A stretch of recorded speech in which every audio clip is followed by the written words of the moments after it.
си дојдовме после работа на лето лани или преклани, така нешто беше.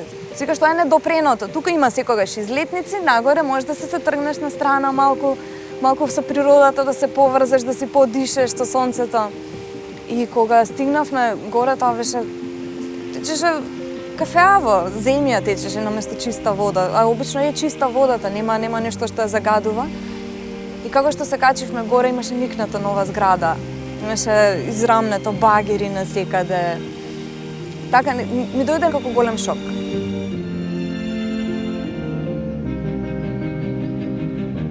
Ние овде имаме водовод. Тој водовод си постои. Значи, еве чешмата тоа, едноставно отвора славината, нема вода. Прво што се сомневаш дека може би има дефект на релацијата Вир-Локвица. Сега се консултира со Локвица дали имаат они вода. Значи, они викаат и ние немаме вода. Значи, проблемот е негде повисоко. И тогаш свативме дека изворот на проблемот ние почетокот на водата кај што доаѓа за нас.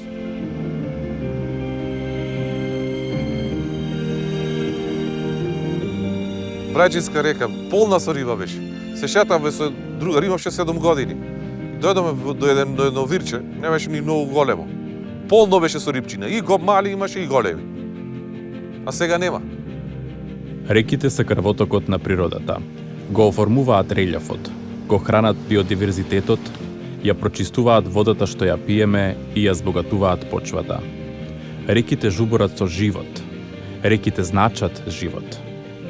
До пред 15 години, чистите реки во земјава беа меѓу последните недопрени во Европа. Но, река по река по река, нив ги окупираа малите хидроцентрали и жуборот полека почна да го снебува. Па тука прв пат од прилика имам дојдено со тој што ми е сега сопруг, тогаш ми беше дечко. Се заљубувавме тогаш, дојдовме покрај река, прошетавме покрај манастир, имаше некој концерт убав. Се доаѓавме после работа, ќе се брснавме со нозе во ладна вода. И убави сеќавања имаме. Покрај реката ни се најубавите создадени. И правевме свадбата тука покрај реката. И решивме да направиме куќичка малку погоре од тука. Таму живееме веќе 11 години. Различно е тоа како беше. Нивото на реката, мислам, теченијето на реката е намалено. Има островчиња каде што порано немало. Се познава напредокот на цивилизација во оваа чиста природа.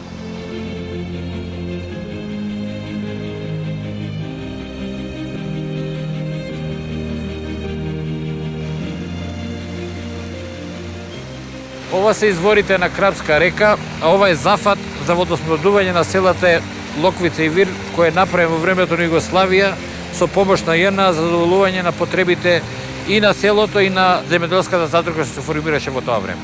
Има проток на вода кој не е Крапска река во тој биолошки минимум што простанува. Овде гледаме како целата вода што е наменета за снабдување на селата Локвица и Вир е прекината и насочена во полнење на оваа мала хидроцентрала акумулацијата нивна.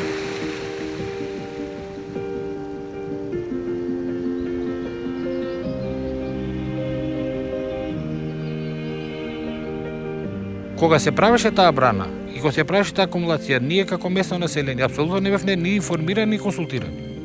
Ние не знаевме. Едноставно водоводот го прекина, водата си ја навртеа во нивната брана, комплетно во тие најжешките месеци апсолутно нема вода. Сите чуваат ситна стока и бројката околу 1000 грла. Значи потребите за вода само за стоката се енормни. Заради недостаток на вода го намаливме производството, го прекинавме едното молзење што е преку ден еднаш молзиме, тоа се директни штети што ги трпиме. Значи таа вода беше доволна и за тие села, за местното население и за земјоделските потреби за стоката. Сега таа е концентрирана само на еден корисник. Сега сите ставаат апостроф као потенцијален или инвеститор.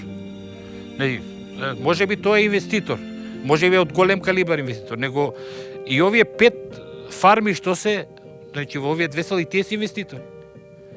Затоа што ако ја соберете само таа бројка од 1000 грла, цената на стоката е само 100.000 евра. Каде се објекти, каде вработени луѓе, каде трошкови, значи тоа е сите тие луѓе инвестирале. И сега нивното право на обстојување едноставно е загрозено. А да не зборувам да аспект што се загрозува материјална добра, живот, право на живот се загрозува со тоа. Значи, немање вода е право на живот.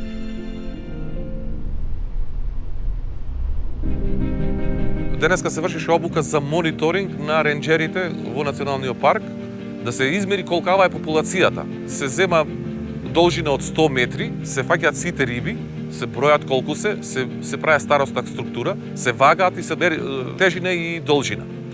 И после пак тие се враќаат назад. Налето пастрмката оди нагоре, кај што е поладна водата, бидејќи сака ладна вода, а додека назима слегува надолу. Од кога се направија централите има препреки, има рибни патеки, кај што треба да биде рибата ептем голема, едно 25-30 сантими голема треба да биде, за да може да помини рибната патека. А сега овие мали рибчиња не можат ни да поминат рибната патека.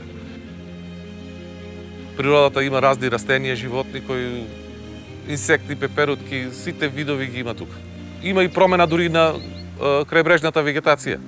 Моментално сега. Се е посуво и посуво. Хидроцентралите што екстрагират водата, од тоа се должи. За малите хидроцентрали разбраме кога дојдоа едни проектанти да ги гледаат. После си дојдоа концесионерите, си донесоа механизација и тоа е тоа. Значи никој не те прашува, ние ќе направиме, нема да има влијание врз животната средина, ама сега гледаме дека има влијание врз животната средина. И еден научник што ми го кажа, што работиме заедно во 2008, Ален Кривели, тој ми рече, Јонче, less water, less fish. Помалку вода, помалку риба. Ништо повеќе. Малите хидроцентрали се градат зад очите на јавноста, без јавни консултации и соодветна студија за оцена на влијанието врз животната средина. Се градат и во заштитени, еколошки чувствителни подрачја и прават огромна и непоправлива штета. А штетата ја плаќаме сите ние, директно од нашите сметки за електрична енергија.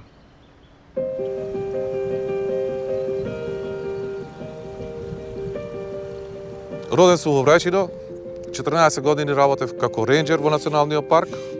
Планината ја познавам перфектно, и реки, и планина комплетно, целатарна. Поврзан сум со природата, ептем бев.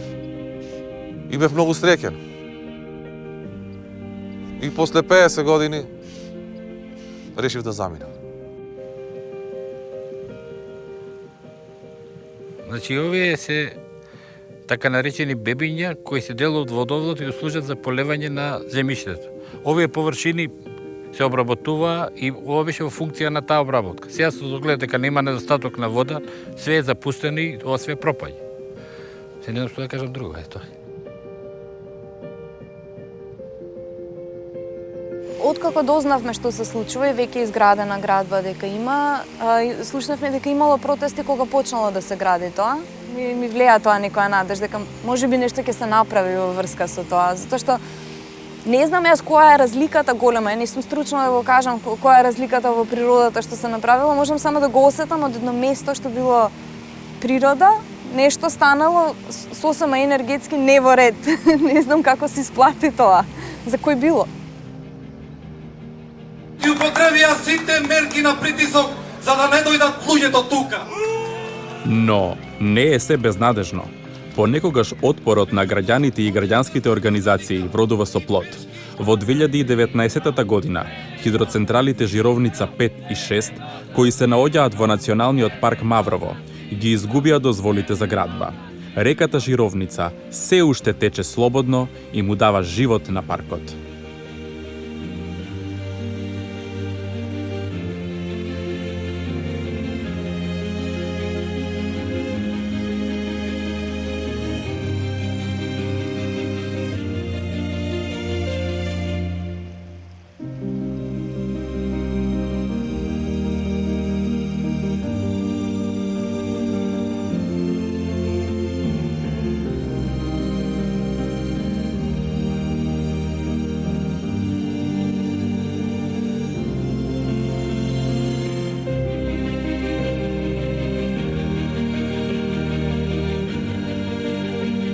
Можеме да ги спасиме реките пред да биде предоцна. Законите треба да забранат изградба на мали хидроцентрали во заштитените подрачја и на недопрените реки. Не смеа да се доделуваат дозволи без јавни консултации и студија за влијанието врз животната средина. Финансиската поддршка за малите хидроцентрали треба да се пренамени кон одржливи извори на енергија, како сонцето и ветерот. да ги оставиме реките слободно да течат и да ја жуборат својата приказна. Приказна која значи живот за сите нас и следните генерации.